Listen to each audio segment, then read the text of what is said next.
So ఏపీలో ఎన్నికలు అయిపోయిన తర్వాత అందరూ ఎగ్జిట్ పోల్స్ కోసం చూస్తున్నారు కదా. మనం ఈ వీడియోలో వచ్చేసరికి ఎలక్టర్ ఇన్సైట్ ఈ సర్వే రిపోర్టుని ఒకసారి చూద్దాం. బట్ వీళ్ళు వచ్చేసరికి ఓన్లీ నెంబర్ ఆఫ్ సీట్స్ మాత్రం ఇచ్చారు. అదర్స్కి వచ్చి అంటే టోటల్ 175 సీట్స్ కదా, వీటిల్లో అదర్స్ వచ్చేసరికి 0 నుండి 1, వైఎస్ఆర్సీపీ 70 ±13, తర్వాత టీడీపీ అలయన్స్ కూటమిలో టీడీపీ, బీజేపీ, జనసేనకి 105 ±13 ఇచ్చారనమాట.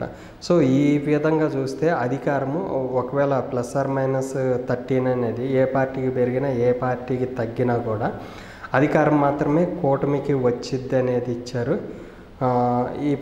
ఈ ఎలక్టర్ ఇన్సైట్ ప్రకారం చూసుకుంటే 105 ±13తో నెక్స్ట్ టీడీపీ కూటమి అధికారంలోకి వచ్చిద్దని ఇచ్చారనమాట.